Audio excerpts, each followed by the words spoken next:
Assalomu alaykum qadrli tomoshabin. Bu yana Amerika buqalar shousi. Ikkinchi qissa.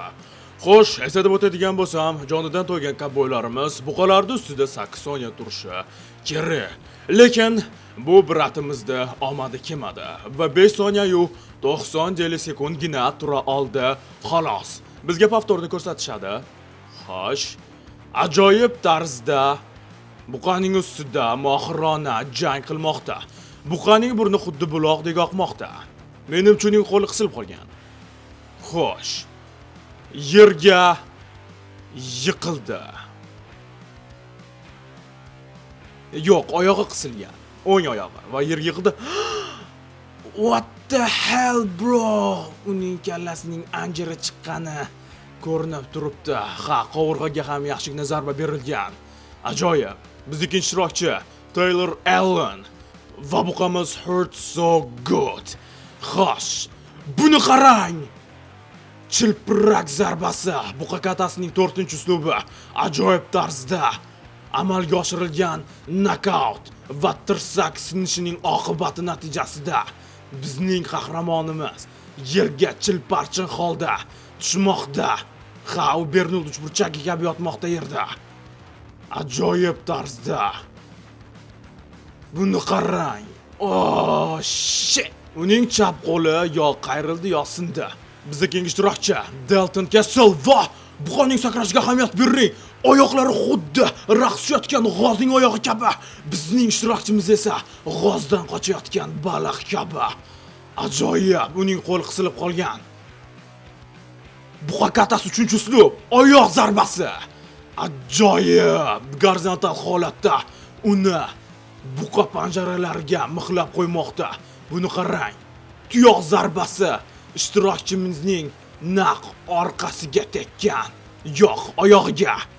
Keng ishtirokchining ismini yozishmoqda.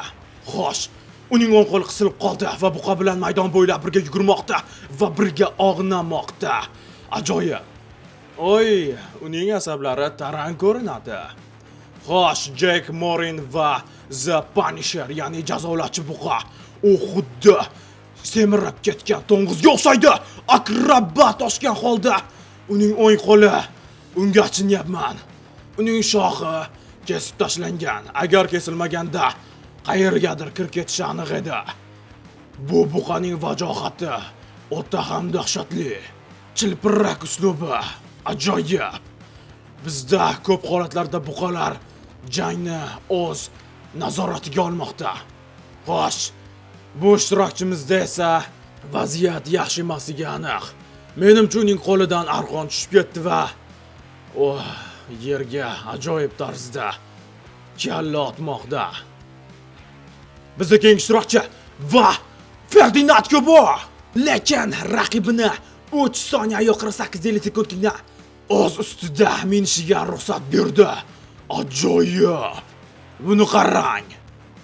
Ajoyib manzara. Uning pushti joylari ham bor ekan. Ha. Shoxlari kamida 30 santimetrdan uzunroq. Keng ishtirokchi. Vaqt ketdi. Bekor ushladi. Ha, u panjarani bekor ushladi. Uning qo'li panjarada qolib ketdi va nazoratni yo'qotdi. Ikkinchi marta, menimcha imkoniyat ikkinchi marta berilgandi. Xo'sh, Sandro Bestis va Red Demon, ya'ni Qizil shayton nomli laqabdagi buqa raqibiga zarracha imkoniyat qoldirmagan holda buqa katasining 3-uslubi bilan chilpirak holatda tuyoq zarbasini yo'llamoqda. Ajoyib. Ha, uning joyi qayerdaligini buqa ko'rsatib qo'ydi. Keng ishtirokchi Kate Madison va Baby Hugh. Xo'sh, buqamiz ajoyib tarzda jangni yakunladi. O yo'q, Batistani ham ust tashlamoqda.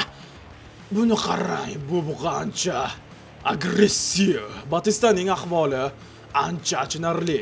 Kaboynikiga esa e'tibor bermaganingiz yaxshi. Uni ikkita nimanidandir ayrilgani aniq o'xshayapti. Uning yurishidan albatta. Ha, buqamiz ajoyib tarzda uni achinarli. Siz Gapnamo telekanalini tomosha qildingiz. Agar kanalda yangi bo'lsangiz qo'ng'iroq va obuna tugmasini bosib qo'yishni unutmang. Keyingi videolarda ko'rishguncha, xayr.